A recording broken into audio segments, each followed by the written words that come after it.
মামু, হ্যাঁ, আপনার নাম কি? আমার নাম আবু বকর সিদ্দিক। ও আচ্ছা, আপনার কি সমস্যা? আমি তো প্রতিবন্ধী। হ্যাঁ ডাইন সাইড সমস্যা। আট কাছে হ্যাঁ। চোখে দেই না।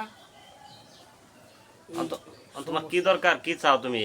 আমি তো কয়েকটা টেহা হইলি চলবার পাইতাম। টিয়া হইলি চলবা? টিয়া দরকার? নাইলে টেহা ছাড়া চলুন না। তুমি না কইলে তোমার ঘর লাগবো। গড় কয়েকটা বেসা দিচ্ছি না, এই যে বুড়া হয়ে গেলাম। বিয়া করো না কে তুমি? টেহা পয়সা নাই, একটু দূরে গাও। টেহা পয়সা নাই। টিয়া পয়সা নাই দেখি বিয়া করতে পারো না? দে না, দে না, হ্যাঁ, ব্যাট দে না। দে না। টিয়া হইলে বিয়া করতে পারবা? হুম।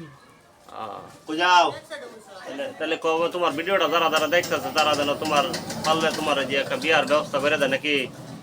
নাও বিয়ার ব্যবস্থা হয়ে যাচ্ছে। হ্যাঁ, তোমার উপযুক্ত যদি কোনো পাত্রী থাকে তাহলে যেন তোমার সাথে যোগাযোগ করে। হুম। আর কি যেটা গল লাগে যে ঘরের বিষয়টা কি? ঘর তো আমার নাই, ঘর একটা নাই? ঘরের ব্যবস্থা করবার হইলে ভালো হইতো। ভালো হইতো না? হুম।